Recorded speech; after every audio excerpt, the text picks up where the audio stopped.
सो थोड़ा सा causes of hair fall और डिटेल में अगर हम डिस्कस करना चाहें और लिस्ट आउट करना चाहें कि क्या क्या रीजंस होते हैं हेयर फॉल के।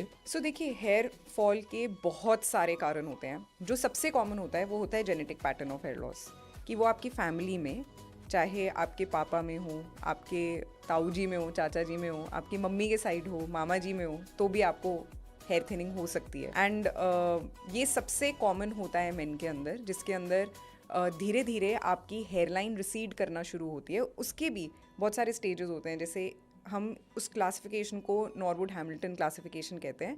क्या बोलते हैं? Norwood Hamilton classification. एंड इसके 7 स्टेजेस होते हैं। These are 7 stages of hair thinning in an individual suffering from genetic pattern of hair loss. इसको मेल पैटर्न बॉल्डनेस भी कहते हैं इन मेल्स, और फीमेल्स में ये क्लासिफिकेशन एक डिफरेंट होती है। So now focusing on male pattern baldness, अगर उसकी जो स्टेज 1 होती है वो होती है कि आपकी हेयर लाइन में हल्की फुल्की थिनिंग शुरू हो जाती है बालों की। जो फर्स्ट साइन दिखता है हेयर थिनिंग का, वो क्या दिखता है हमें, कि आपके बालों का पिगमेंटेशन हल्का कम होना शुरू हो गया है, डायमीटर कम होना शुरू हो गया है, लेंथ कम होनी शुरू हो गई है। So this is called miniaturisation of hair, which is the most common sign of male pattern baldness. उसके बाद स्टेज 2 आता है, जब आपकी टेम्पल से हेयर थिनिंग शुरू हो जाती है। ये वाले? हाँ जी, ये वाले, ये स्टेज 2 होता है, जिसे रिसीडिंग हेयर लाइन, जिसको रिसीडिंग हेयर लाइन कहते हैं। और ये स्टेज 2 और जो आगे मैं स्टेज 3 बोलने वाली हूँ, ये 2 स्टेजेस सबसे कॉमन होते हैं इन यंग इंडिविजुअल्स, जिसकी वजह से वो ट्रीटमेंट लेना शुरू कर देते हैं, which is like a sign कि अच्छा मेरे को अभी साइंस शुरू हो गए। तो स्टेज 3 क्या होता है कि उनकी जो हेयर लाइन है वो एम शेप बनना शुरू हो जाती है या यू शेप बनना शुरू हो जाती है, टेम्पल्स और पीछे की तरफ जाना शुरू हो जाते हैं। सो ये सबसे कॉमन स्टेज होता है। और इस पॉइंट ऑफ टाइम पे अगर कोई पेशेंट मेरे पास आता है, मैं उनको मेडिकल थेरेपी या बेसिक इन क्लिनिक ट्रीटमेंट शुरू कर देती हूँ। नाउ जब स्टेज 4 स्टेज 5 थोड़े से ज़्यादा एडवांस्ड हो जाते हैं, जिसके अंदर स्टेज 4 के अंदर जो वर्टेक्स ऑफ द स्कैल्प होता है, वहाँ पे भी हेयर थिनिंग शुरू हो जाती है। एंड स्टेज 5 के अंदर आपका जो आगे की रिसीडिंग हेयरलाइन है वो मीट कर जाती है वर्टेक्स ऑफ द स्कैल्प को। ओके। धीरे धीरे जब स्टेज 6 पहुंचते हैं, यहाँ पे थिनिंग इतनी ज़्यादा सिवियर हो जाती है कि ये ऑलमोस्ट पूरा एरिया आपको बॉल्ड लगने लग जाता है।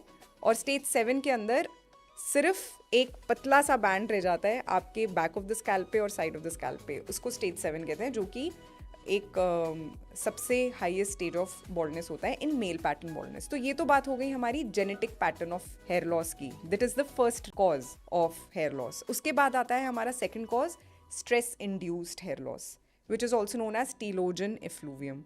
उसके भी बहुत सारे कॉजेज होते हैं। It can be due to emotional stress, it can be due to physical stress.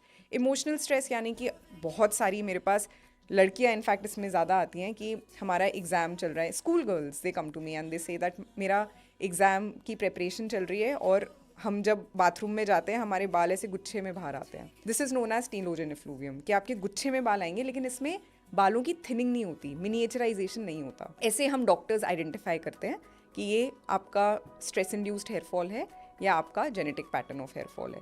और ये स्ट्रेस इंड्यूस्ड हेयर फॉल सिर्फ एग्जाम की टेंशन की वजह से नहीं, हमारी डेली लाइफ में आजकल लोग इतना ज़्यादा स्ट्रेस लेते हैं, मेडिटेशन कम हो गई है, एक माइंडफुलनेस कम हो गई है, स्क्रीन टाइम ज़्यादा हो गया है, सो उसकी वो भी स्ट्रेस होता है। जब लाइफस्टाइल चेंजेस होते हैं कि आप डाइट ठीक से फॉलो नहीं कर रहे, कोई आपको body has undergone stress in terms of कोई इलनेस हो गई है, इन्फेक्शन हो गई है, उसके बाद एकदम से हेयर लॉस शुरू हो जाता है।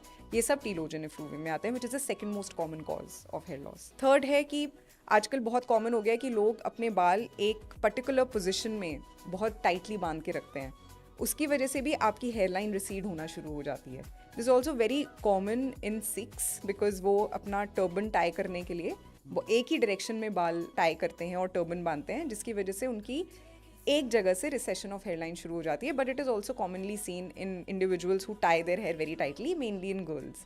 सो इसको हम ट्रैक्शन एलोपेशिया कहते हैं।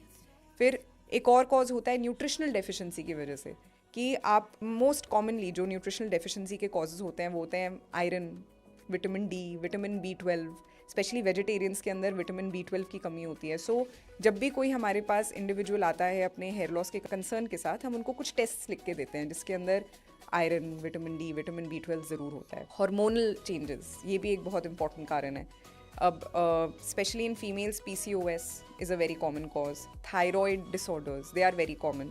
सो इनके भी हम टेस्ट एडवाइस करते हैं अगर हमें और भी साइंस दिखते हैं किसी इंडिविजुअल में। एंड आजकल की जनरेशन में even chemical treatments, colouring of hair, extensive use of hair dyes, perming, hair botox, hair straightening, all of these chemical treatments also lead to hair loss. So ये एक पूरा स्पेक्ट्रम है जिसकी वजह से आपको हेयर लॉस हो सकता है।